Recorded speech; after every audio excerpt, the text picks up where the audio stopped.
இன்னைக்கு எழுத்தாளர் நர்சிம் அவர்களுடைய "ஒச்சம்" அப்படிங்கிற கதையை சொல்ல போகிறேன் உங்ககிட்ட. ரொம்ப அற்புதமான ஒரு கதை. "ஒச்சம்" அப்படிங்கிற இந்த கதை. இந்த வார்த்தையை கேள்விப்பட்டதுமே எனக்கு நினைவுக்கு வந்தது என்னென்னா, எங்கள் தாத்தா வந்து மாட்டு வண்டி வச்சுருந்தார். மணல், கல். இன்றைக்கி தானே டாட்டா ஏசி விதவிதமான வாகனங்கள் வந்துருச்சு. அன்றைக்கெல்லாம் மாட்டு வண்டி தான் அதிகபட்சமாக கட்டிட வேலைகளுக்கு தேவையான பொருட்களை கொண்டு போக. எங்கள் தாத்தா வந்து அந்த கதிரேசமலை கோவில்பட்டியில் அந்த சரிவில் பார்த்திங்கன்னா பெரிய பெரிய கல்கடங்குகள் இருக்கும். அங்கே போய் சரளை மண் அள்ளுறது, அதை கொண்டு போய் தட்டுறது, அப்புறம் வந்து கல்லை பேத்து எடுத்துகிட்டு வந்து வீடு கட்ட. இப்போல்லாம் நிறைய நவீன எந்திரங்கள் வந்துருச்சு. அப்போல்லாம் வந்து கடப்பாரை கம்பி தாங்க. அந்த கம்பியை வச்சு நாம தான் குத்தி உடச்சி எடுக்கணும். அப்படின்னா பாருங்களேன், அப்படி எடுத்து அதை மாட்டு வண்டியில் ஏற்றிட்டு போவார் எங்கள் தாத்தா. ஸோ அதுக்கு வந்து மாடு தான் ஒரு குலதெய்வம் மாதிரி, அப்படி தானே. அதனால் மாடு வாங்க போகும்போது அவங்க பேசுகிற அந்த வார்த்தைகள் எனக்கு தெரியும். நான் 1, 2 தடவை தாத்தா கூட போயிருக்கிறேன். அந்த தரகர் வந்து அப்படி துண்டை வந்து போடுவாங்க 2 பேர் கைக்கு இடையில. அந்த 2 பேர் கையும் மறைக்கிற மாதிரி துண்டை போட்டு தரகு விலை பேசுவாங்க. அதாவது விரல பிடிப்பாங்க. எப்படின்னா ஒரு விரல பிடிச்சா ஒரு ₹1000 இல்லைன்னா ஒரு ₹100 இந்த மாதிரி ஒரு ஒரு இது வச்சுருப்பாங்க. அவங்க என்ன விரல பிடிக்கிறாங்க அப்படிங்கிறது சுற்றி இருக்கிற யாருக்கும் தெரியாது. இவர் வந்து சம்மதிச்சிட்டாருன்னா சரிப்பா அப்படின்னு அந்த டீல் முடியும். அப்படி சம்மதிக்குனா இல்லைல்லப்பா இதெல்லாம் ஒத்து வராது அப்படிம்பாங்க.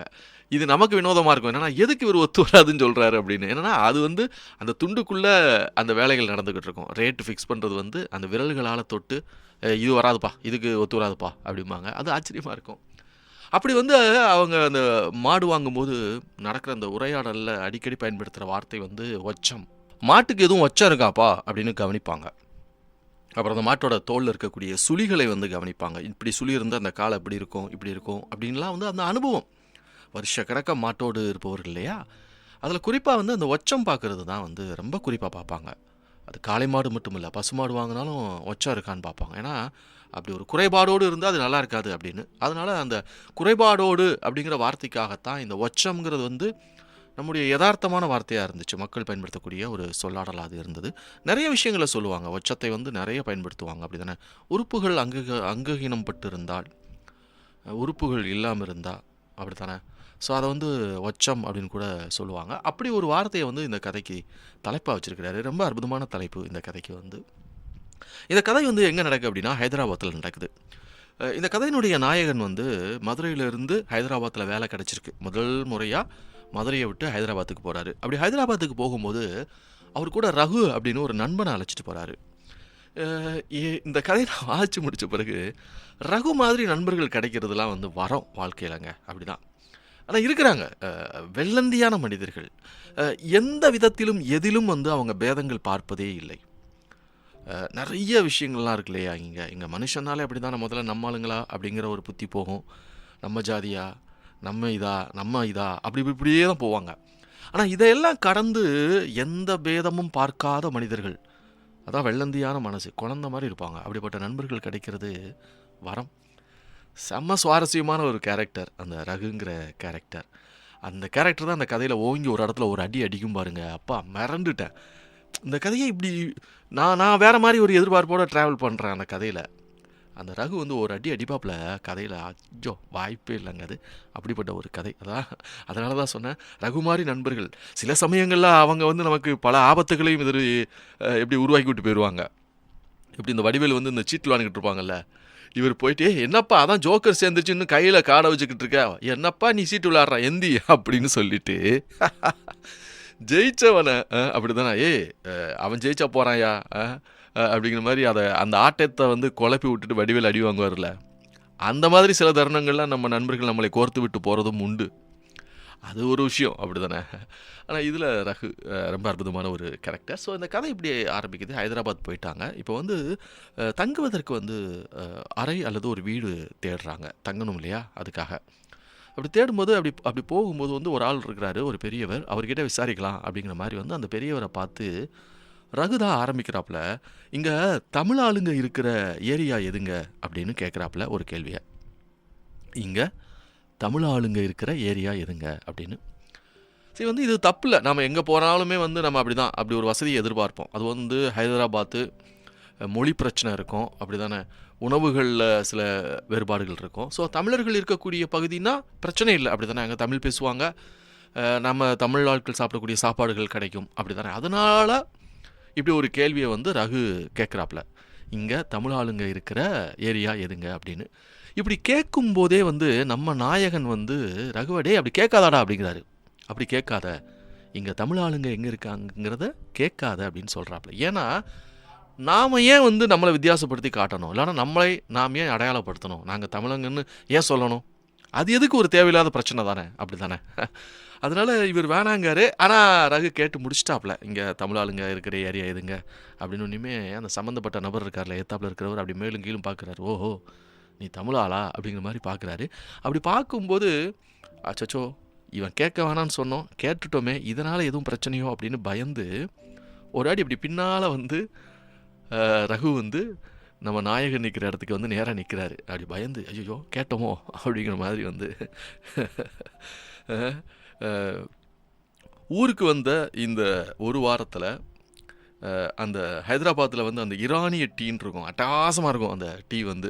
ஹைதராபாத் வந்து அவ்வளவா பழக்கமாகலை, ஆனால் ஹைதராபாத்தில் குடிக்கிற அந்த ஈரானிய டீ வந்து நல்லா பழகி இருந்துச்சு. அந்த ஈரானிய டீயை வந்து அதுவும் அந்த கடைசி அந்த சிப் இருக்குல்ல, கடைசியாக அது குடிக்கும்போது அந்த தேயிலை அடியில் தங்கியிருக்கும்ல, அதில் ஒரு கசப்பு இருக்கும் பாருங்கள், அதான் ஹைலைட்டு. ஆஹா அப்படின்னு அது வரைக்கும் தெரிஞ்சு வச்சுருந்தோம். ஸோ எனக்கு ஹைதராபாத்தில் வந்து வேலை, முதல் முறையாக மதுரையை விட்டு நான் வெளியில் வந்திருக்கிறேன். அப்படின்னும் வழித்துணைக்கு ரகு இருக்கட்டும் அப்படின்னு கூட வந்தவன் என்ன சொன்னான்னா, மச்சான் ஒரு 2 நாள் உன் கூட இருந்துட்டு நான் ஊருக்கு கிளம்பிடுவேன் அப்படி சொல்லிட்டு தான் வந்தவன் ரகு. ஆனால் ஹைதராபாத்தில் நிலவிய அந்த கிளைமேட்டு, அங்கே இருக்கக்கூடிய மக்கள் இதெல்லாம் பார்த்துட்டு நல்லா ஒரு அந்த கிளைமேட் ரொம்ப சில்லாக இருக்குது, ஊர் அழகாக இருக்குது, நல்ல இடமா இருக்குது அப்படின்னு சொல்லிட்டு கூட கொஞ்சம் ஒரு 2 நாள் தங்குறேன் அப்படின்னு சொல்லிட்டு ரகு வந்து என் கூட இருந்துட்டான். 2 நாளில் போகிறேன்னு சொன்னவன் தான், ஆனால் என் கூட வந்து இருந்துட்டான். இந்த உரையாடல் எங்கே நடக்குதுன்னா ஒரு டீ கடையில். அப்படி டீ குடிச்சிட்டு தான் வந்து இதெல்லாம் வந்து இந்த சம்பவங்கள் வந்து நடந்துக்கிட்டு இருக்குது. அப்போ அந்த பெரியவர் கேட்குறாரு, இப்போ எங்கே இருக்கீங்க அப்படின்னு கேட்குறாரு. இப்போ எங்கே தங்கியிருக்கிறீங்க அப்படின்னு அவர் கேட்ட உடனேயுமே வந்து அவருக்கு பதில் சொல்லணும்ல. அப்போ வந்து நம்ம நாயகன் வந்து ஒரு பர்ஸை தேடுறாரு, ஃபேன் பாக்கெட்டில் பர்ஸை தேடுறாரு. ரகு வந்து என்னப்பா எங்கே தங்கியிருக்கிறோம், ஏன்னா அவனுக்கு தெரியாது எங்கே தங்கியிருக்கோன்ட்டு. ஸோ பர்ஸில் இருந்து அந்த விசிட்டிங் கார்டை எடுத்து காமிக்கிறாரு. ஓஹோ இந்த ஏரியாவா அப்படிங்கிற மாதிரி. ஆமாங்க இங்கே தான் தங்கியிருக்கிறோம், இன்னும் 2 நாளில் அந்த ரூமை காலி பண்ணணும், அதனால தான் வந்து வேறு ஒரு ரூம் தேடிக்கிட்டு இருக்கோம் அப்படின்னோடனையும் இங்கே வந்து இந்த மல்கா ஜிகிரி ஆனந்த் பாக் இங்கெல்லாம் போனீங்கன்னா தமிழ் ஆளுங்க தான் இருப்பாங்க, அங்கே போய் பாருங்கள் அப்படின்னு அவருடைய அனுபவத்தின் மூலம் சொல்கிறாரு. உடனே ரகு வந்து அண்ணாச்சி ஏதோ சொன்னீங்களே, எந்த ஊர் எந்த இடம் அப்படின்னு கேட்டு, ஏவா ஒரு பேனா கொடுப்பா அப்படின்னு பேனா வாங்கி அவர் சொன்ன அந்த மல்ஜ் பாக் ஆனந்த் பாக் அப்படிங்கிற அந்த வந்து பின்னாடி குறிச்சிக்கிறார், இந்த இடத்துக்கு போனா அப்படின்னு. சும்மா சொல்லக்கூடாது, அனுபவங்கிறது அனுபவம் தான், அப்படி தானே. அந்த பெரியவர் சொன்னது சரிதான். அந்த ஆனந்த் பாக் அப்படிங்கிற அந்த ஏரியாவில் தான் வந்து ஒரு ரூம் கிடச்சிருக்கு இவங்களுக்கு வந்து தங்குறதுக்கு வந்து. அந்த ஆனந்த் பார்க்கில் இவங்களுடைய அந்த அறைக்கு பக்கத்தில் ஹோட்டல், டீ கடை, ஒரு 10 வீடு இருக்குன்னா அதில் 2 வீடு வந்து தமிழ் ஆளுங்க தான் இருந்தாங்க. ஸோ இது வந்து ஒரு மகிழ்ச்சியாக இருந்துச்சு. என்னை விட, அதாவது நாயகனை விட ரகுவுக்கு ரொம்ப சந்தோஷம். பி ஹாப்பி, குமுதா ஹாப்பி மாதிரி அவர் ரொம்ப ஹாப்பியாக இருக்கார். ஏன்னா தமிழ் ஆளுங்க இருக்காங்கல்ல. ஸோ வந்து ரகு வந்து இந்த லொடலொடன்னு பேசுகிற ஆள் தானே, நம்மளால் அப்படி தானே. அப்படி பேசுனதுனால அவருக்கு அந்த பகுதியில் வந்து நண்பர்கள் 2-3 பேர் கிடச்சிட்டாங்க, தமிழ் ஆளுங்கள் நண்பர்களாக கிடச்சிட்டாங்க. அதை வச்சு தான் ரகு சொல்கிறாப்புல, உன்ன மாதிரிலாம் உம்முன்னு இருந்தேன்னு வச்சுக்கோங்க ஒரு காரியம் நடக்காடா அப்படிங்கிறாரு ரகு. பார்த்தியா என்னுடைய திறமையை பார்த்தியா அப்படிங்கிற மாதிரி. எப்படா என்னோட மகிமை, உன்ன மாதிரி உம்முன்னு இருந்தா அப்படி தான் பார்த்தியா, இப்போ நம்ம ஊர் மாணிக்காவே இருக்குது எல்லாம் அப்படிங்கிறாப்புல. நம்ம ஊர் மாணிக்காவே இருக்குது, ஸோ நம்ம ஊர் மாதிரியே இருக்குது அப்படிங்கிறதுல ரொம்ப சந்தோஷம் வந்து. அந்த பகுதியில் இருந்த தமிழர்கள் எல்லாருமே கிட்டத்தட்ட ஒரு 30-40 வருஷங்களுக்கு முன்னாடியே இங்கே வந்த மூத்த தமிழ் குடிமக்கள். அவங்க மூலமாக வந்து ஒரு நல்ல மெஸ் கிடச்சிது இவங்க சாப்பிட்றதுக்காக. அந்த ஏரியாவிலேயே ஒரு மெஸ்ஸை சொன்னாங்க, அங்கே போங்க நல்லாயிருக்கும் அப்படின்னு சொல்லிட்டு. ஸோ நான் வேலைக்கு போன பிறகு ரகு புதுசாக பழக்கம் பிடிச்சி வச்சுருக்கவங்களை கூப்பிட்டு ரூமில் சீட் விளையாடுவான். அப்புறம் நான் மதியம் வந்துட்டேன்னா அந்த மெஸ்ஸில் போய் சாப்பிட போவோம். அப்புறம் திரும்ப சாயங்காலம் வர வரைக்கும் அவன் நண்பர்களோடு இருப்பான். இல்லைனா எங்கெங்கே அவன் போய் சுற்றி பார்த்துட்டு வந்தானோ அந்த இடங்களையெல்லாம் ஒன்று ஒன்றா சொல்லுவான். மச்சான் அங்கே ஒரு கோயில் இருக்குடா, மாப்பிள்ளை இங்கே ஒன்று இது இருக்குடா அப்படிலாம் சொல்லிவிட்டு என்ன அங்கே திரும்பி கூப்பிட்டு போவான்.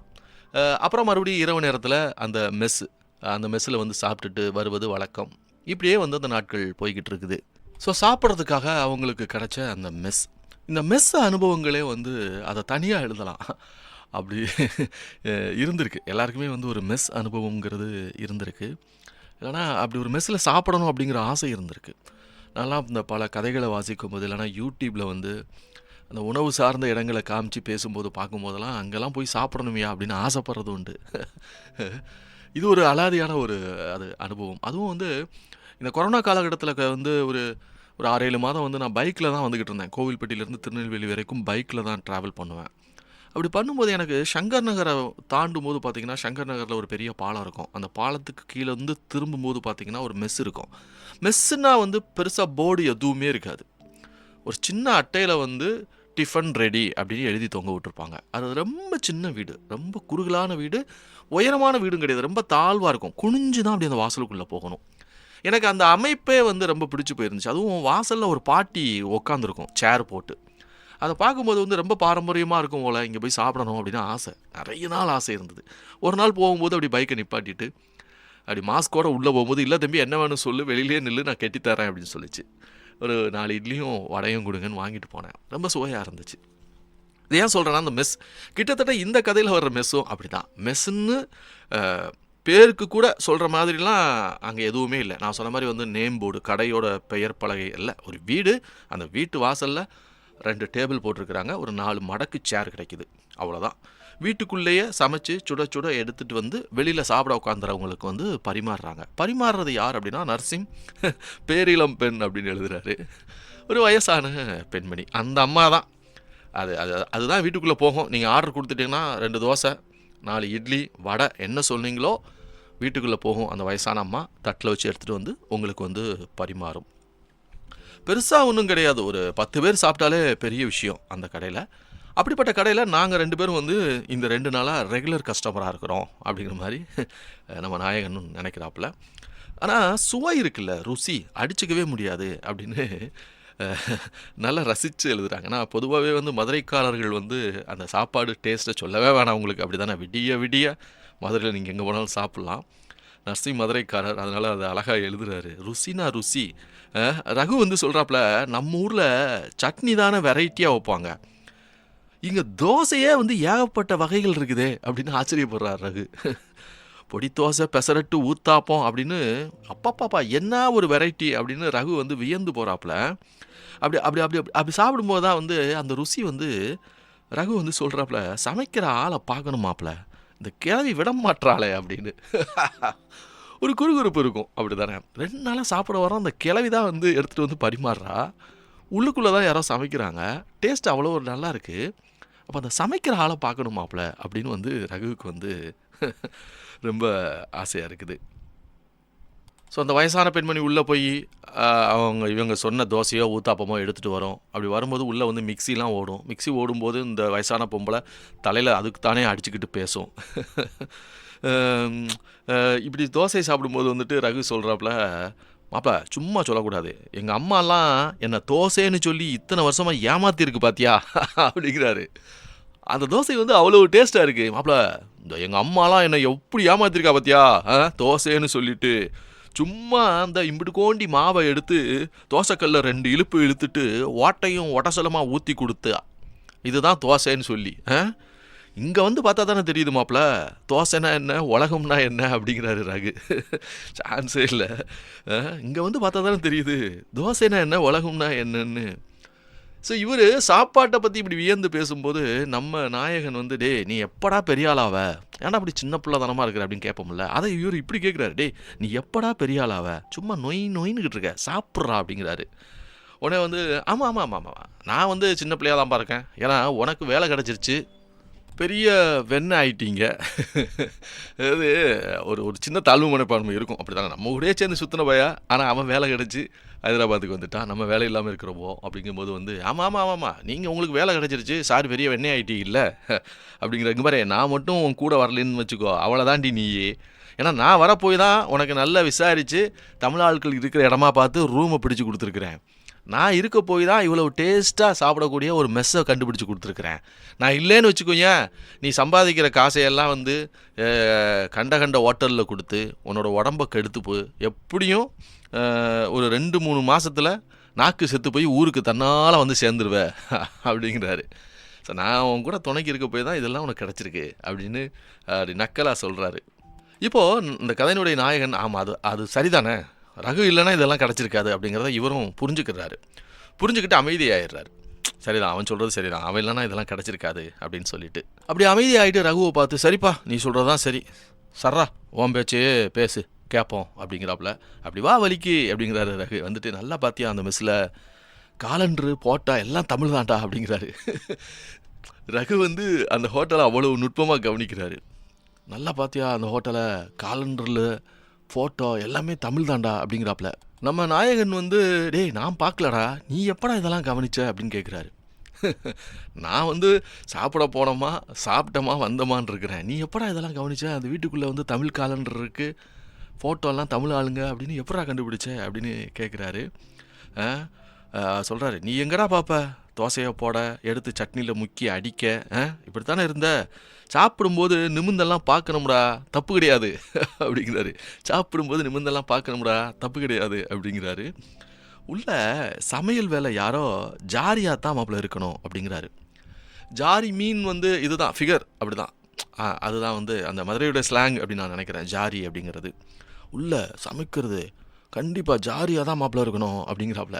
நல்ல ஃபிகராக இருக்கணும் மாப்பிள்ள அப்படிங்கிற மாதிரி வந்துட்டு என்னன்னா, கை மனம் பாரு.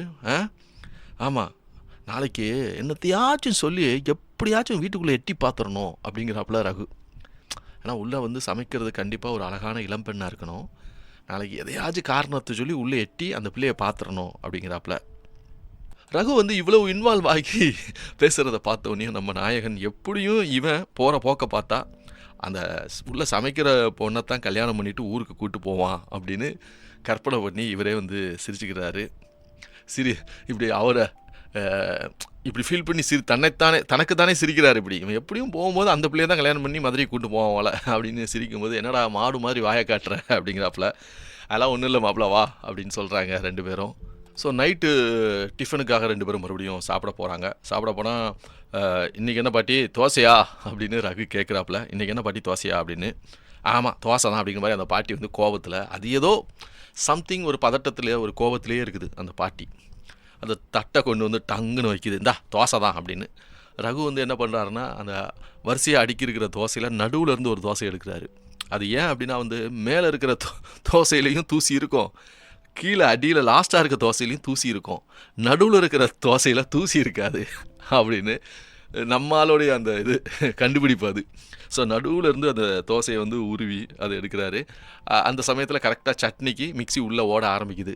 இந்த மாதிரி நிறைய சுவாரஸ்யமான மனிதர்கள் நம்ம சுற்றி இருப்பாங்க, அப்படி தானே. அது சாப்பிடும்போது நீங்கள் கவனிக்கலாம் ஒரு மனுஷனுடைய அந்த இயல்பான குணம் என்ன அப்படிங்கிறது அப்போ தான் தெரியும், அப்படி தானே. அதே மாதிரி வந்துட்டு ரகு அப்படி சாப்பிட்றாப்புல, அந்த நடு தோசையை உருவி சாப்பிடும்போது செம்மையாக இருக்கு மாப்பிள்ள. சமைக்கிற ஆள் கைக்கு வளையலே போடலான்னு எங்கள் அப்பா அடிக்கடி சொல்லுவார். இந்த மாதிரி சாப்பாடு இருந்தால் வளையல் போடலாம் மாப்பிள்ள அப்படிங்கிற மாதிரி இவர் பேசுகிறாரு. இவர் பேசும்போது உள்ள அந்த சட்னிக்காக ஓடிக்கொண்டிருந்த மிக்ஸி இருக்குல்ல, கர்ரண்டு அது நிற்கிது. செம்மையாக இருக்கு மாப்பிள்ள, இந்த கைக்கெல்லாம் வளையல் போடலாம் மாப்பிள்ள அப்படிங்கும்போது அந்த மிக்ஸி டக்குன்னு அப்படியே நிற்கிது. நின்ன உடனே வந்து யாரோ அந்த உள்ளே இருந்து வர்றாங்க, அந்த வீட்டில் இருந்து இவங்க சாப்பிட்ற இடத்துக்கு வர்றாங்க. ஏன்னா எப்போயும் அந்த பாட்டி தான் எடுத்துகிட்டு வரோம். இப்போ உள்ளேருந்து யாரோ வர்றாங்க. வர்ற ஆளோட அந்த காலடி சத்தம் வந்து கேட்குது. உடனே ரகுவுக்கு வந்து சந்தோஷம். ஏன்னா அந்த ஃபிகர், அந்த ஜாரி அதான் வருது அப்படின்னு நினைக்கிறாரு. அப்படியே கண்ணடிக்காது, பார்த்தியா மாப்பிள்ள ஆள் அதான் அப்படிங்கிற மாதிரி கண்ணடிக்காப்புல. ஆள் வருது மாப்பிள்ளை அப்படிங்கிற மாதிரி இருக்குது. ஸோ வந்துட்டு ஆள் வருது. ஆள் வர்றதுக்கு முன்னால் முதல்ல அந்த ரெண்டு கைகளும் வெளியில் தெரியுது. அப்படி வீசிட்டு நடந்து வருவாங்கள்ல, அப்போ ஃபஸ்ட்டு அந்த ஃப்ரேமில் வந்து கை தெரியுது. அப்படியே கையில் பார்த்தா நல்ல பொசுன்னு நம்ம சத்யராஜுக்கு கையெல்லாம் முடியாக இருக்கும்ல, அந்த மாதிரி முடியோட நல்ல ஒரு திடகாத்திரமான ஒரு ஆண் வந்து நிற்கிறாப்புல. நின்னதோட முடியல அந்த கதை. வந்து ரகுவோட தலையை அப்படியே வந்து தடவி கொடுத்து, நல்லா இருக்கா தம்பி அப்படின்னு கேட்கு. நல்லா இருக்கா தம்பி அப்படின்னு கேட்கு. இவருக்கு ஐயையோ அப்படிங்கிற மாதிரி ரகு வந்து நெளிகிறாரு. அப்படியே வந்துட்டு அது வந்து அவங்க வந்து ஒரு திருநங்கை. நல்லா இருக்கா தம்பி அப்படின்னோடனே இவர் அப்படியே நெளிகிறாரு. ஸோ நல்லா இருக்கா தம்பி அப்படின்னு சொல்லிட்டு அந்த முரட்டு கையில், அதுவும் அந்த ரோமம் ஃபுல்லாக ரோமமாக இருக்கிற அந்த கையில் அப்படியே தடவி கொடுத்த உடனே வந்துட்டு ரகு வந்து நெளிகிறாப்புல. அந்த உள்ளேருந்து வந்த அவருடைய நடை பாவனை எல்லாமே வந்து அச்சு அசல் பெண் மாதிரி இருக்குது. ஆனால் லேசாக தாடி, அடர்த்தியான ஒரு மீசை இருக்குது. அந்த கையை பார்க்கும்போது தெரியுது சமைச்சு சமைச்சு அப்படியே காஞ்சு போன கை. கரண்டை கரண்டையாக திரண்ட கைகால்கள் எழுதுறாரு. அதாவது வேலை பார்த்தா ஒருத்தர் வந்து வேலை பார்த்துக்கிட்டே இருக்காரு, கடுமையான உழைப்புனா அவங்களுடைய கைகால்கள் பார்த்துருப்போம்ல நமக்கு, அது எப்படி இருக்கும்ன்ட்டு அதை வந்து எழுதுறாரு அப்படி. ஸோ அந்த சமைச்சு கொடுத்த அவங்க வெளில வந்து இப்படி பேசிக்கிட்டு இருக்கும்போது வந்து இவர் நம்ம நாயகன் வந்து 4 பெசரட்டு சாப்பிட்டாரு, ரகு வந்து ஒன்றே ஒன்று போதும் அப்படின்ட்டாப்புல. சாப்பிட்டு முடிச்ச பிறகு வழக்கமாக இவங்க பீடா போடுவாங்க. அப்போ நம்ம நாயகன் ஒரு பீடா எடுத்து போடுறாரு. ரகு கிட்ட டேய் பீடாடா அப்படின்போது ஆமாம் அது ஒன்று தான் குறைச்சல் அப்படின்னுனையும் ரகு போட வேண்டிய பீடாவையும் நம்ம நாயகனே வந்து போட்டுக்கிறாரு.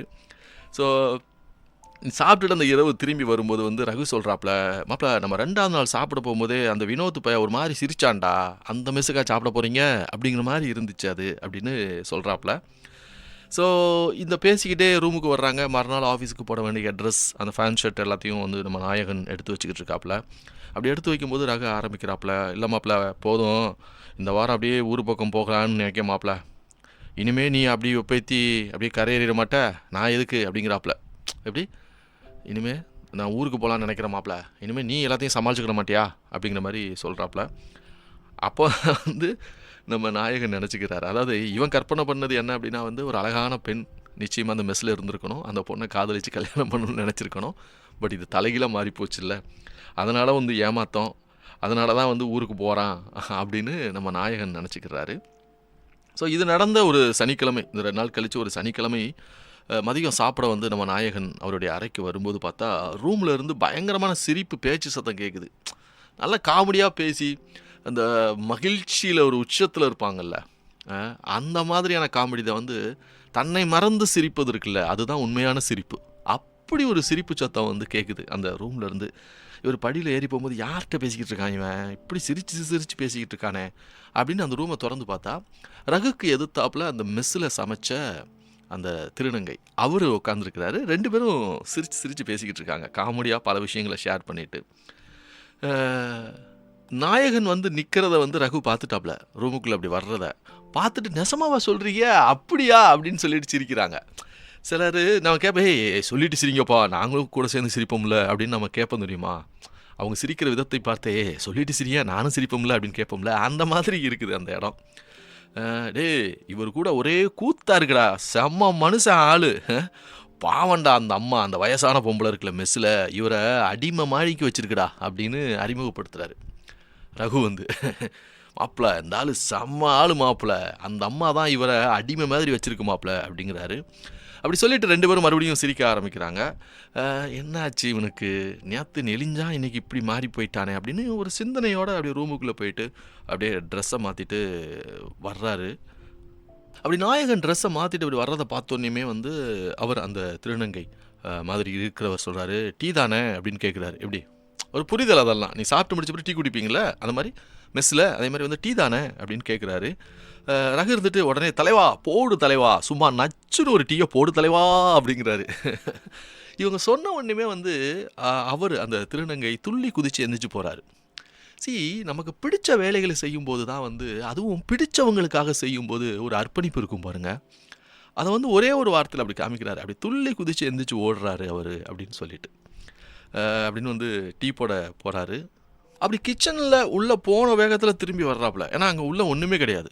அது பேச்சுலர் ரூம் எப்படி இருக்கும், இப்படியா தொடச்சி வச்சுருப்பீங்க அப்படிங்குது அந்த திருநங்கை, இப்படியா தொடச்சி வச்சுருப்பீங்க எல்லாத்தையும் அப்படிங்குது.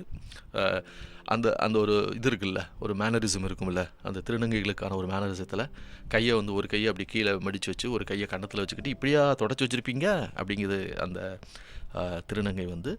ஸோ இதை கேட்ட ரகு வந்து என்னெல்லாம் சொல்லுங்கள் வாங்கிட்டு வந்துடுறேன், இப்போ என்ன வேணும்னு சொல்லுங்கள் வாங்கிட்டு வந்துடுறேன், அப்படியே இங்கேயே சமைச்சு கொடுத்துட்டு போயிருங்க அப்படின்னு ஒரு ரெக்வஸ்ட்டை போடுறாப்புல. அதாவது நேற்று இருந்த மனநிலை வேறு, இன்றைக்கி அவங்களோட பேசின பிறகு அவங்கள ரொம்ப பிடிச்சி போனவனையும் அந்த ஒரு உரிமையை எடுத்துக்கிறாப்புல ரகு வந்து. என்ன வேணும் சொல்லுங்கள் வாங்கிட்டு வரேன், அப்படி இங்கேயே சமைச்சு கொடுத்துட்டு போயிருங்க அப்படிங்கிறாப்புல வந்துட்டு. அவருக்கே உரித்தான அந்த பாணியில் வந்து இவர் கேட்டோன்னையும் இங்கேயே சமைச்சும் கொடுத்துட்டு போயிருங்க அப்படின்னு கேட்டோன்னே வந்து அவருக்கே உரித்தான அந்த திருநங்கைக்கே உரித்தான பாணியில் வந்து கண்களை அப்படி கீழே ஒரு தாழ்த்தி சரி அப்படிங்கிற மாதிரி வந்து ஒரு ரியாக்ஷன் வருது. அதானே கேட்டேன் அப்படிங்கிற மாதிரி வந்து அந்த திருநங்கை இவங்க சமைச்சு தாரேன்னு சொன்னோன்னையும் அந்த கண்களை தாழ்த்தி சமைச்சிருவோம் அப்படின்னு சொன்னோன்னையும் அது அப்படின்னு செல்லமாக அப்படி கன்னத்தை தட்டிட்டு ரகு வந்து என்னென்ன பொருட்கள் வேணும் அப்படின்னு வாங்கிட்டு கடைக்கு வாங்க போகிறாரு. இப்போ நம்ம நாயகனுக்கு வந்து ஒரு கூச்சம், ஏன்னா இவர் இன்னும் பேசி பழகலை. ஸோ ரகு போன பிறகு அந்த அறையில் ஒரு நிசப்தம் நிலவுது. இவர்கிட்ட போய் என்ன பேச, இல்லை இவங்கக்கிட்ட என்ன பேச இருக்குது அப்படிங்கிற மாதிரிலாம் இருக்கணும்ல. அந்த மாதிரி ரகு யோசிக்கிறாப்புல, சரி என்ன பண்ணலாம், சரி வர்ற வரைக்கும் துவைச்சி போட்ட துணியை வந்து மடித்து வைக்கலாம் அப்படின்ட்டு போனால் அங்கே ஏற்கனவே துணியெலாம் மடித்து அவர் சூட்கேஸில் இருக்குது. நான் தான் மடித்து வச்சேன் அப்படின்னு அந்த திருநங்கை சொல்கிறாங்க. நான் தான் மடித்து வச்சேன் அப்படின்னு சொல்கிறாப்புல. இது வந்து நம்ம நாயகனுக்கு ஒரு ஆச்சரியமாக இருக்குது. ஏன்னா அவர் தான் எல்லாத்தையும் மடிச்சுலாம் வைக்கணும். ஆனால் ஆல்ரெடி ஒருத்தங்க மடித்து வச்சுட்டாங்க அப்படின்னா அது எப்படி இருக்கும்? அட அப்படிங்கிற மாதிரி வந்து நம்ம நாயகன் அந்த திருநங்கையை வந்து அப்படி பார்க்குறாப்புல. இந்த சமயத்தில் தான் ரகு காய்கறி வாங்க கடைக்கு போனவன் மூச்சை முடிச்சோடு வர்றான். எல்லா பொருட்களையும் வாங்கிட்டு வந்து கிச்சனில் அதை வரிசையாக அந்த மசாலா பொருட்கள் எல்லாமே இருக்கும்ல சமையலுக்குன்னா, அதை எடுத்து அடுக்கி வைக்கலான்னு பார்த்தா அந்த திருநங்கை இருந்துட்டு நீங்கள் போங்க நான் பார்த்துக்கிறேன் அப்படிங்குது. இது வந்து என் வேலை அப்படிங்கிற மாதிரி வந்துட்டு நீங்கள் போங்க நாங்கள் பார்த்துக்கிறேன் அப்படிம்பாங்க. பொதுவாக வந்து பெண்களுடைய இயல்பு அது அப்படி தானே. நம்ம வந்து ஒரு சமையல் வேலை இப்படி பார்க்க போகிறோம், சமையல் கட்டலாம் வேணால் வந்து நீங்கள் எதுக்கு அப்படிங்கிற மாதிரி சொல்லுவாங்கள்ல, அதை தான் அது இயல்பாக நீங்கள் எதுக்கு நான் பார்த்துக்கிறேன்னே ரகு வெளியில் வந்துடுறான். கொஞ்ச நேரம் கழிச்சு கிச்சனில் போனால் அந்த கிச்சன் வந்து அவ்வளோ நீட்டாக இருக்குது. எல்லா பொருளையும் கரெக்டாக பிரித்து அதாவது எங்கெங்கே இருக்கணுமோ அந்த மாதிரி வந்து இருக்குது. ரகு வந்து டே என்னடா மாப்பிள்ள இதெல்லாம், டே வேணாண்டா, என்ன நம்மளை பற்றி எதனாலும் பேசுவாங்க அப்படின்னு நாயகன் சொல்கிறாப்புல. ஏன்னா ஏற்கனவே அந்த வினோத் வந்து சிரிச்சாண்டா, இந்த ஏரியாவில் ஏதாச்சும் நம்மளை தப்பாக நினச்சிக்கிட போகிறாங்க அப்படிங்கிற மாதிரி நம்ம நாயகன் சொல்கிறாப்புல. ஆனால் ரகு அதுக்கு எதுவும் பதில் சொல்லலை. ஸோ ஒரு 3 நாட்கள் வந்து வீட்டுக்கு வர்றது, சமையல் பண்ணுறது, அந்த ரூமை நீட்டாக்குறது, இவங்க துவைச்சி வச்சுருந்தா அதை மடித்து வைக்கிறது, இந்த மாதிரி வந்து அந்த அறை ஒரு வேற ஒரு உலகமாக அது மாறி இருக்குது. ஸோ காலையில் 1 மணி நேரம், மாலையில் 1 மணி நேரம் மட்டும் அவங்க அந்த மெஸ்ஸில் போய் அந்த சமையல் டியூட்டியை முடிச்சுட்டு மித்த டயத்தில் வந்து இங்கே ரூமுக்கு வந்துடுவாங்க. இங்கே ரூமுக்கு வந்து இங்கே சமையல், இங்கே இருக்கக்கூடிய வேலைகள் அப்படின்னு அப்படி அது ஒரு மாதிரி வந்து போய்கிட்டு இருக்குது. இந்த திருநங்கையுடைய வருகைக்கு பிறகு அந்த வினோத் அந்த டீம் அவங்க சில நண்பர்கள் அவங்க யாரும் வர்றதில்லை, அவங்க வருகையை நிப்பாட்டிட்டாங்க. சாயங்காலம் வேலை முடித்து நம்ம நாயகன் அந்த ஸ்டெப்ஸில் ஏறும்போதே வந்து அந்த காலடி சத்தத்தை கேட்ட உடனே வந்து அந்த திருநங்கை வந்து வச்சுட்டானே அடுப்பில் பாலை சுட வச்சுட்டானே அப்படின்னு வந்து ஒரு ஆர்வத்தோடு வரும். நீ வர்றேன்னு எனக்கு தெரியும், பாலை சுட வச்சுட்டேன், காஃபியோ டீயோ போட்டு தரேன் நான் ரெடி அப்படிங்கிற மாதிரி வந்து ஒரு நாள் நைட்டில் வந்து டீ குடிக்கிற வேணும் அப்படிங்கிற மாதிரி தோணுது. டே மாப்பிள்ள ஒரு டீயை குடிச்சிட்டு வந்துடுமா அப்படின்னு கேட்காப்புல நாயகன். ரகு வந்துட்டு சரிடா போகலாம், அந்த ஆளையும் கூப்பிட்டு போகண்டா பாவம் அப்படிங்கிறாப்புல. அப்போ எனக்கு டீ வேண்டாம் அப்படிங்கிறார் இவர். நாயகனுக்கு வந்து இன்னும் ஒரு இது இல்லை, ஒரு அட்டாச்மெண்ட் இல்லை. எதுக்கு ஒரு திருநங்கை தேவையில்லாமல், இந்த சமூகம் என்ன சொல்லும், விமர்சனம் எப்படி வைக்கும் அப்படின்னு உண்மைக்குமே தான் அது. நீங்கள் திருநங்கையோடு வந்து நிஜமாகவே ஒரு நல்ல அற்புதமான ஒரு உரையாடலை நீங்கள் எதன் பொருட்டாவது நிகழ்த்தி கொண்டிருந்தாலும் கூட பார்க்குறவங்க என்னையா யார்ட்டெலாம் பேசுகிறான் பாரு அப்படின்னு என்னென்னமோ பேசிடுவாங்க. அப்படி தானே, அது வாய்ப்புள்ள விஷயந்தான் இது.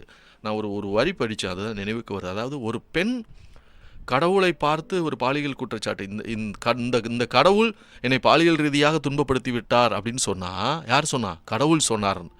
சாரி, இந்த பெண் சொன்னார்னா கடவுளை பார்த்து இந்த சமூகம் அந்த பெண் சொல்கிறது தான் கேட்குமா, சாமியை கூட சந்தேகப்படுமா? இதுதான் எனக்கு நினைவுக்கு வந்தது. ஸோ அந்த மாதிரி தான் வந்து இப்போ நீங்கள் திருநங்கைகளோட பேசினாலே அதனால தான் வந்து நம்ம நாயகன் வந்து அவ்வளவு அட்டாச்சாக இல்லை. எதுக்கு மாப்பிள்ள இதெல்லாம் தேவையில்லடா, என்ன பேசுவாங்க அப்படிங்கிற மனநிலையில் தான் இருக்கிறாரு. அதனால தான் டீ கூட குடிக்க போகும்போது ரகு வந்து அந்தால் பாவம்டா கூட்டு போவோம் அப்படிங்கும்போது வேணாம் மாப்பிள்ள எனக்கு டீ வேணாம் அப்படிங்கிறாப்புல.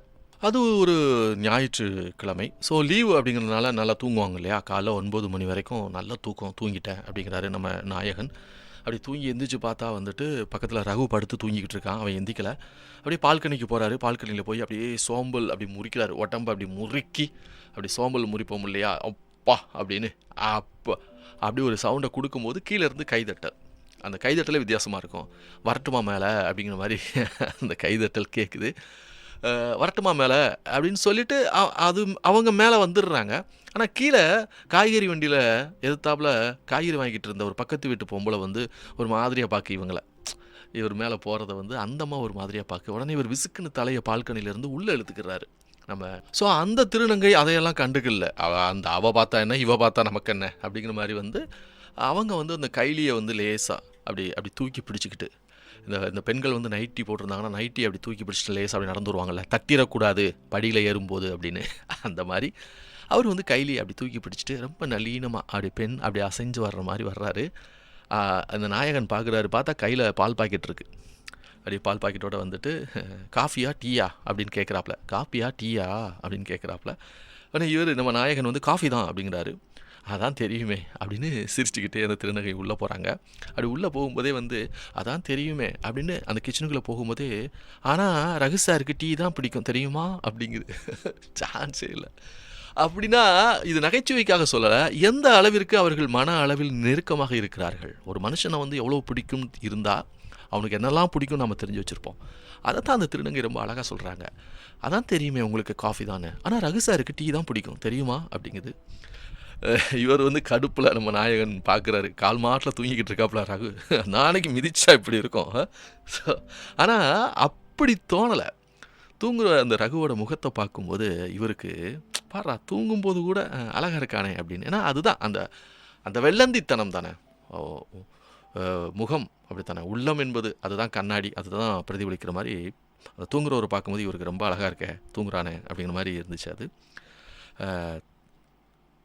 ஸோ கிச்சன்லேருந்து காஃபியை போட்டு அப்படியே எடுத்துகிட்டு வர்றாங்க. அந்த திருநங்கை எடுத்துகிட்டு வந்து ஒரு டம்ளரில் காஃபியை இவர்கிட்ட நம்ம நாயகன்கிட்ட கொடுத்துட்டு அப்படியே கீழே பார்க்குறாங்க. கீழே குனிஞ்சு பார்த்தா ரகு தூங்கிக்கிட்டு இருக்கிறான். உடனே தூங்குறாரா இன்னும் அப்படின்னு சொல்லிவிட்டு அவங்க ஒரு டம்ளர் காஃபியோடு போய் பக்கத்தில் ஒரு சேரில் போய் அப்படியே உட்காந்துட்டு அந்த டீ டம்ளருடைய சூடு இருக்குல்ல, அது இதமாக இருக்கும் தெரியுமா? நீங்கள் வச்சு பார்த்துருக்கீங்களா? நெத்தியில் அப்படியே ஒரு பெயின் இருக்கும்போது வச்சோம்னா அந்த அந்த அந்த இளம் சூடு ரொம்ப அற்புதமான சுகமாக இருக்கும். அந்த திருநங்கை என்ன பண்ணுறாங்கன்னா அந்த டீ டம்ளரை வந்து அப்படியே நெத்தியில் அப்படியே வைக்கிறாங்க, அந்த சூட்டை வச்சுக்கிட்ட வைக்கிறாங்க. ஏன் இவ இப்போ வந்து சம்மந்தம் இல்லாமல் ஒரு விஷயம் பண்ணுறாங்க அப்படிங்கிற மாதிரி நாயகன் பார்க்குறாரு. எதுக்கு டம்ளரை காஃபியை குடிக்காமல் தலையில் அப்படின்னு பார்க்கும்போது தான் அந்த அம்மா வந்துட்டு தலைவலி விண்ணுன்னு உயிரை எடுக்குது அப்படின்னு அந்த திருநங்கை வந்து பதில் சொல்கிறாங்க. அந்த வலியோடு கூடிய ஒரு முகபாவத்தை வரவழைத்து கொண்டு தலைவலி விண்ணுன்னு உயிர் போகுது அப்படின்னு அவங்க சொல்கிறாங்க. அப்படி சொன்ன அந்த சில நிமிஷத்தில் தலைவலி உயிரே போகுதுன்னு சொல்லிட்டு அடுத்த சில நொடிகளில் பார்த்தா அந்த திருநங்கையுடைய கண்கள்லேருந்து கண்ணீர்னால் வந்து ட்ராப் பை ட்ராப் கிடையாதுங்க. அதாவது சொட்டு சொட்டாக வர்ற கண்ணீர் இல்லை, அடுத்தடுத்து அடர்த்தியாக வர்ற கண்ணீர். அது என்னென்னா அந்த அளவுக்கு வந்து மனசு வந்து பாதிக்குது. நீங்கள் கண்ணீர்லேயே நிறைய விதங்கள் இருக்குது அப்படி தானே. தழும்பி நிற்கக்கூடிய கண்ணீர் உண்டு, அது கண்ணை விட்டு கீழே இறங்கவா வேணாமான்னு கண்ணிலே இருக்கும், கீழே வராது. அது ஒரு ஒரு ஒரு ரீசன் இருக்கும் அதுக்கு. ஸோ இந்த பயங்கரமாக அழுது தீர்த்துருவாங்க, அப்படி ஒரு கண்ணீர் விட்டுறவங்க இருப்பாங்க. இது வந்து ட்ராப்பில் அடுத்தடுத்து கண்ணீர் தாரை தாரையாக அப்படியே வந்து சிந்துது கண்ணீர் வந்து. நம்ம முன்னால் ஒருத்தங்க அழுகிறாங்க அப்படிங்கிறதே நமக்கு ஒரு பதட்டத்தை கொண்டு வந்துடும் தெரியுமா. நான் நிறைய முறை அதை அனுபவிச்சிருக்கிறேன். நான் பஸ்ஸில் போய்கிட்டு இருப்பேன், என் பஸ்ஸில் பக்கத்து சீட்டில் இல்லைனா ஸ்டாண்டிங்கில் நிற்கக்கூடிய ஒரு பெண், அவள் ஏன் அழுகிறானே தெரியாதுங்க. அப்படியே அழுது ஒரு பேருந்தில் இருக்கிறோம், சுற்றி இவ்வளோ பேர் இருக்கிறாங்க அப்படிங்கிறதெல்லாம் வந்து மறந்து ஒருத்தியோ ஒருவனோ அழுகிறான் அப்படின்னா அது எந்த அளவுக்கு அவங்க மனசு பாதிச்சிருக்கக்கூடிய ஒன்று நிகழ்ந்திருக்கும் அப்படின்னு எனக்கு ரொம்ப பாவமாக இருக்கும். இதான விஷயம் அப்படி தானே. ஒரு கவிதை நல்ல ஞாபகத்திற்கு, அதாவது வாழ்ந்து கட்ட குடும்பத்தை பற்றிய ஒரு கவிதை. அந்த ஆள் சொல்லுவான், இத்தனைக்கும் கண்ணீர் வராமல் இல்லை, எப்படி இத்தனைக்கும் கண்ணீர் வராமல் இல்லை, உங்கள் முன்பு அழுதுவிடக்கூடாது என்பது தான் அப்படின்னு. வாழ்ந்து கெட்டு போன குடும்பம் அது, எல்லாம் இல்லை ஒன்றும் கிடையாதுங்க, ராஜாவாக இருந்த குடும்பம். ஆனால் இப்போ வந்து சாப்பாட்டுக்கே ரொம்ப கஷ்டப்படுற ஒருத்தனா மாறிட்டான் அவன். அழுகை வரத்தான் செய்யும், சத்தியமா மனுஷங்க தானே. பட் நான் அழமாட்டேன். ஏன் அழமாட்டேன்னா உங்கள் முன்னாடி அழணுமா அப்படின்னு அந்த கவிதை. சான்ஸே இல்லை. அது மாதிரி வந்து இந்த இந்த அழுகை ஒரு பதட்டத்தை வந்து உருவாக்குது. ஏன் அழுகுறாங்க அப்படிங்கிற மாதிரி வந்து. என்னாச்சு சார் அப்படின்னு கேட்குறாரு யார், நம்ம நாயகன் வந்து அந்த திருநங்கையை பார்த்து என்னாச்சு சார் ஏன் அழுகுறீங்கன்னு கேட்குறாரு. சாரா, நானா சாரு, நல்லா இருக்கு போங்க அப்படிங்கிறாங்க அவங்க. என்னவா சாருன்னு சொல்கிறீங்க அப்படின்னு சொல்லிட்டு அப்படி இயல்புக்கு வந்து அந்த திருநங்கை அந்த கண்ணீரை வந்து புறங்கையால் அப்படியே துடைக்கிறாங்க. அப்படிங்கிற மாதிரி துடைச்சிட்டு அந்த மெஸ்ஸில் என் கூடவே இருந்தான் தெலுங்குக்காரன் சரக்கு மாஸ்டர். அந்த மெஸ்ஸில் என் கூடவே இருந்தான் தெலுங்குக்காரன் சரக்கு மாஸ்டர். சரக்குன்னா இந்த சரக்கும் அந்த சரக்கும் தான் அப்படிங்குது அந்த திருநங்கை. அந்த சரக்குன்னா ட்ரிங்க்ஸ், சரக்குன்னா இந்த சரக்கும் அந்த சரக்கும் தான் அப்படின்னு. அந்த சோகத்திலும் ஒரு காமெடி, ஒரு மெல்லிய சிரிப்பு. 10 வருஷமாக என் கூட தான் இருந்தான். அந்த அம்மாவோட பொண்ணை கட்டின வழியில் இவன் சொந்தக்காரன் அவங்களுக்கு. அந்த அம்மா தமிழ் தான், அந்த அம்மாவுடைய மக தான் ஒரு தெலுங்குக்காரனை கட்டிக்கிட்டா. யார் யாரை கட்டிக்கிட்டா தான் இப்போ என்னங்கிறேன் அப்படிங்கிறாங்க. யார் யாரை கட்டிக்கிட்டா தான் இப்போ என்னங்கிறேன் அப்படி சொன்ன அந்த நிமிஷத்தில் மறுபடியும் கண்ணீர், புசுக்குன்னு கண்ணீர். அப்படி இந்த கைலியை தூக்கி அந்த கண்ணீரை வந்து இந்த தடவை தொடச்சிக்கிட்டு, இவன் என் கூட தான் கிடந்தான், அந்த சரக்கு மாஸ்டர் என் கூட தான் கிடந்தான், அந்த மெஸ்ஸில் இருக்கிற எல்லா மூட்டைக்கும் தெரியும், மூட்டை தான் அவனுக்கு அப்படின்னு சலிச்சுக்கிறாங்க. அந்த மெஸ்ஸில் இருந்த மூட்டை பூச்சி இல்லைன்னா மூட்டை ஏதோ ஒன்று சம்திங், அந்த மெஸ்ஸில் இருக்கக்கூடிய எல்லா மூட்டைக்கும் தெரியும் அவன் என் கூட இருந்தான் அப்படின்னு. இப்போ என்ன அவன் ஒரு மூட்டையாக நினைக்கிறான், உயிர் இல்லாத ஒன்று அப்படிங்கிறத சொல்கிறாங்க. இவன் என் கூடவே இருந்தான், அந்த மெஸ்ஸில் இருக்கிற எல்லா மூட்டைக்கும் தெரியும், மூட்டை தான் அவனுக்கு. எடுபட்ட நாய். இப்போது இன்றைக்கி அவனுக்கு கல்யாணம், இந்த கிளவி போயிட்டா, ஏன் ஒரு வார்த்தை சொல்லக்கூடாதா என்கிட்ட? இல்லை கேட்குறேன், ஏன் ஒரு வார்த்தை சொல்லக்கூடாதா? இத்தனை வருஷம் கூடவே வச்சுக்கிட்டியே, என்னை என்ன பாடுபடுத்தி எடுத்த சொல்லு.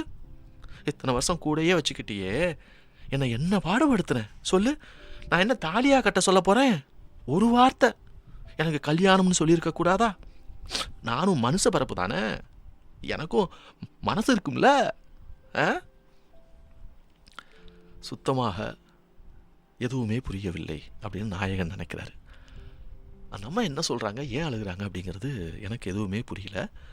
ஆனால் அந்த அழுகையும் அந்த சூழலும் எனக்கு என்னவோ போல் ஆனது. எப்படி ஆறுதல் சொல்ல அப்படின்னு எனக்கு தெரியல. அப்படி காலை கடியில் தூங்கிட்டு இருந்த ரகுவை வந்து காலால் டே அப்படின்னு ஒரு மிதி, அந்த போர்வையை அப்படி இழுத்து விட்றாப்புல, டே அப்படின்னு. அப்படி எந்திரிச்சு உட்கார்றாப்புல ரகு. அப்படி எந்திரிச்சு இப்படி உட்காந்த அவர்கிட்ட வந்து ரகு நாயகன் நடந்தது சொல்கிறா. டே அந்த அம்மா வந்துச்சுடா, அழுகுதுடா, யாரோ கூட வேலை பார்த்த சரக்கு மாஸ்டரா, அவனுக்கு கல்யாணமா, என்கிட்ட ஒருத்த வார்த்தை சொல்லலையே, நான் என்ன அவனை தாலியாக கட்ட சொல்ல போகிறேன்? அந்த பைய கூட தானே வச்சுருந்தான், என்ன பாடுபடுத்தி எடுத்தான், என்ன ஒரு வார்த்தை சொல்லக்கூடாது அப்படின்னு அந்த அம்மா அழுகுதுடா அப்படின்னு இவர் சொன்ன உடனேயும் எந்திரிச்ச ரகு விறுவிறுன்னு போய் அந்த திருநங்கையை வந்து கட்டி பிடிச்சிக்கிறாரு. அப்படி கட்டி பிடிச்ச உடனேயும் அந்த திருநங்கை அவர் மறுபடியும் அவங்க விட்ட கண்ணீரை அவங்க அழ ஆரம்பிக்கிறாங்க. நாமளும் அப்படி தானே. ஸோ யாராவது அவ்வளோ அரவணைப்போட பாசமாக இருக்கிறவங்களுடைய அப்படி அந்த ஸ்பரிசம் கிடைச்ச உடனேயும் நம்ம மறுபடியும் அழ ஆரம்பிப்போம். மறுபடியும் அழ ஆரம்பிக்கிறாங்க. அட விடியா போகிறான், அதான் நாங்கள் இருக்கோம்ல, ஊரில் எங்கள் அக்கா ஒன்று இப்படித்தான் புருஷன் செத்து ஒச்சமாகி வந்துச்சு, தம்பிக்கு நாங்கள் பார்த்துக்கல, விடியா அப்படிங்கிறாப்புல ரகு. இந்த இடம் தாங்க நான் சொன்னல, ரகு நரசிம் ஓங்கி அடிக்கிற இடம் இது. ரகுவை வச்சு சொல்லாமல் போயிட்டான், என்ன ஒரு பொண்டாட்டி மாதிரி தான் வச்சுருந்தான். அந்த திருநங்கை சொல்லுது, என்ன பாடுபடுத்தி எடுத்தான் அந்த நாய், என்ன சொல்ல வேணாமா, கல்யாணம் தானே, நான் என்ன அவனை தாலியாக கட்ட சொல்ல போகிறேன் என் கழுத்தில் அப்படின்ட்டு. அப்படி ரகுவை கட்டி பிடிச்சோன்னே அந்த திருநங்கை மறுபடியும் மனம் உடைந்து விம்மி அழுத போது, அட விடியா போகிறான், அதான் நாங்கள் இருக்கோம்ல, ஊரில் எங்கள் அக்கா ஒன்று இப்படி தான் புருஷன் செத்து ஒச்சமாகி வந்துச்சு. அதுதான் ஒச்சம். அந்த அங்ககீனம்ங்கிறது என்னென்னா மாப்பிள்ளை இல்லை அப்படிங்கிறத ஒச்சம்ங்கிறாங்க. புருஷன் செத்து போயிட்டான், இவ விதவை ஆகிட்டா, அது ஒச்சமாகி போகிறது அப்படிங்கிறத இந்த இடத்த தான் அவர் தலைப்பில் கொண்டு வர்றாரு, ஒச்சம் அப்படின்னு சொல்லிட்டு.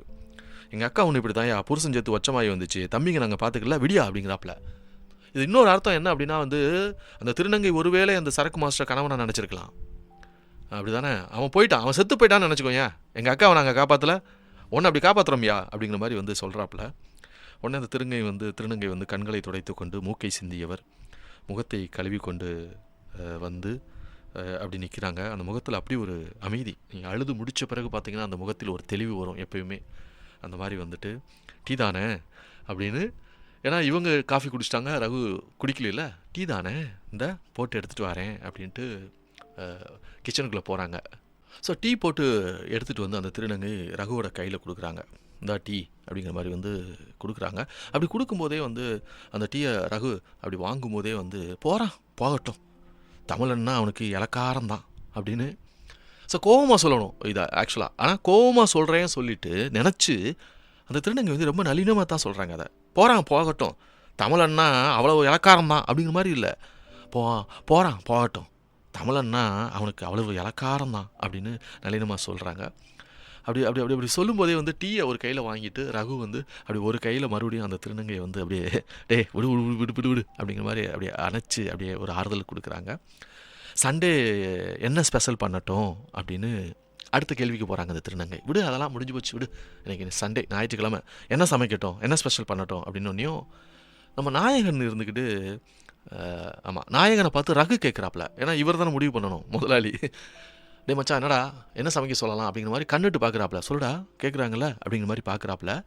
உடனே நாயகன் சொல்கிறான், இல்லைடா இன்றைக்கி வெளியில் போய் சாப்பிடுவோம் அப்படிங்கிறாப்புல. எப்படி? இல்லை இன்றைக்கி இங்கே சமைக்க வேணாம், வெளியில் போய் சாப்பிடுவோம் அப்படின்ட்டு. ரகுக்கு வந்து வெளியில் போய் சாப்பிட்றதுல இன்ட்ரெஸ்ட் இல்லை.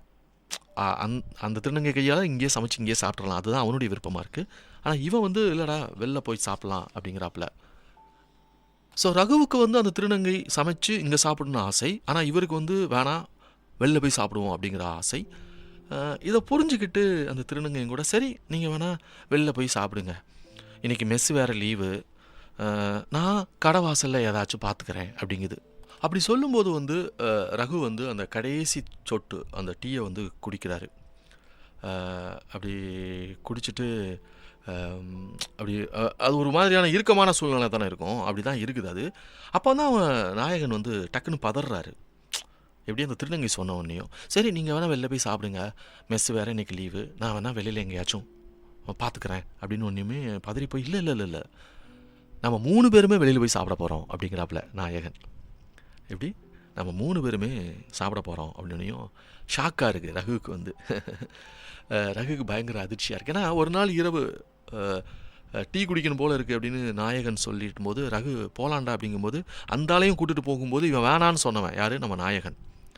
அதே நாயகன் தான் அந்த அம்மா இன்றைக்கி அழுது முடித்ததை பார்த்த பிறகு நம்ம ரகு சொன்ன வார்த்தை இருக்குல்ல, எங்கள் அக்கா அப்படி தான் புருஷன் செத்து போய் ஒச்சப்பட்டு வந்துச்சு, நாங்கள் பார்த்துக்கல அண்ணன் தம்பி அப்படிலாம் கேட்ட பிறகு அவன் சொல்கிறான், இல்லை 3 பேருமே இன்றைக்கி நம்ம வெளியில் போய் சாப்பிட போகிறோம் அப்படின்னு. கேட்டோடனே ரகு மச்சான் அப்படிங்கிற மாதிரி வேகமாக வந்து கட்டி பிடிக்கிறான். அப்படி கட்டி பிடிக்கும்போது நாயகனுக்கு வந்து எனக்கு ஏனோ அள வேண்டும் போல் இருந்தது அப்படின்னு நஸ்ரீம் கதையை முடிக்கிறாரு. சான்ஸே இல்லை, எனக்கும் அப்படி தான் இருந்துச்சு. கதையை முடிக்கும்போது எனக்கும் அள வேண்டும் என்பது போல் தான் இருந்தது. ரொம்ப அற்புதமான கதை, ரொம்ப அழகான அப்படியே படிங்க முடிஞ்சது அந்த கதையை. சரியா? நன்றி.